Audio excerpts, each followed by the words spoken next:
దిత్వా తుఫాన్ ఎఫెక్ట్ ఏపీలోని నెల్లూరు తిరుపతి జిల్లాలలో ఇప్పుడు భారీ ఎఫెక్ట్ చూపిస్తుంది. దీంతో అక్కడ భారీ నుంచి అతి భారీ వర్షాలు కురుస్తున్నాయి.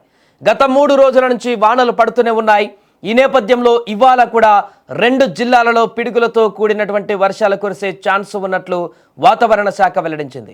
ఇకపోతే నిన్న వాయుగుండం ప్రభావంతో శ్రీ పొట్టి శ్రీరాములు నెల్లూరు తిరుపతి జిల్లాలలో కుండపోత వర్షాలు కురిశాయి. తిరుపతి జిల్లా చిట్టమూరులో మంగళవారం ఉదయం నుంచి బుధవారం వరకు 27.6 సెంటీమీటర్ల వర్షపాతం నమోదైంది.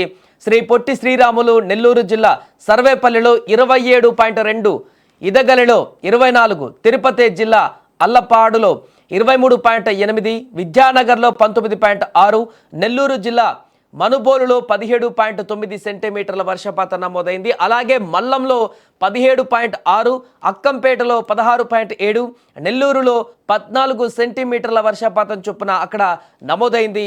ఇక నెల్లూరు రూరల్, సైదాపురం, నాయుడుపేట, అల్లూరు, మనుబోలు, ముత్తుకూరు, ఇందుకూరుపేట, తిరుపతి జిల్లా గూడూరు, చింతవరం, సూళ్లూరుపేట, తొట్టంబేడు తదితర ప్రాంతాలలో కూడా భారీ వర్షాలు కురిశాయి. మరోపక్క దిత్వా తుఫాన్ బలహీనపడి 2 రోజుల క్రితం వాయుగుండంగా మారగా నిన్న సాయంత్రం అల్పపీడనంగా మారింది.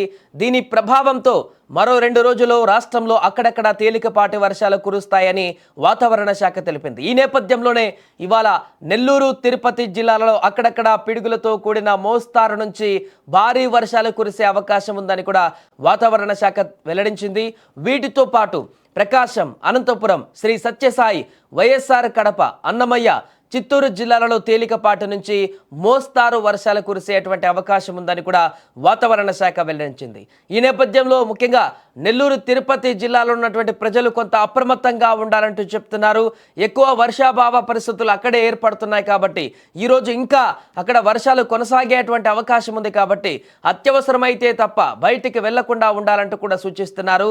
ఇంకా ఏదైనా అవసరం ఉంటే అధికారులను సంప్రదించవలసిందిగా కూడా చెప్తున్నారు. సో పూర్తిగా ఈ 2 జిల్లాలలో పిడుగులతో కూడినటువంటి వర్షాలు కూడా పడేటువంటి అవకాశం ఉంది కాబట్టి ప్రజలు జాగ్రత్తలు తీసుకోవాల్సిన అవసరం ఉంది. ఇక రైతులు కూడా బయటికి వెళ్ళినప్పుడు, పొలాల పనులకు వెళ్ళినప్పుడు కూడా కొంత జాగ్రత్త వహించాల్సిన పరిస్థితి ఉందంటూ చెప్తున్నారు. ఏదేమైనా కూడా వరుసగా 2-3 రోజుల నుంచి విపరీతంగా వర్షాలు కురుస్తూనే ఉన్నాయి తిరుపతి ప్రాంతంలో. ఈ రోజు కూడా ఈ యొక్క అల్పపీడనం కారణంగా నెల్లూరు తిరుపతి జిల్లాలలో కూడా భారీ వర్షాల నమోదు కొనసాగుతుందంటూ కూడా వాతావరణ శాఖ స్పష్టం చేస్తోంది.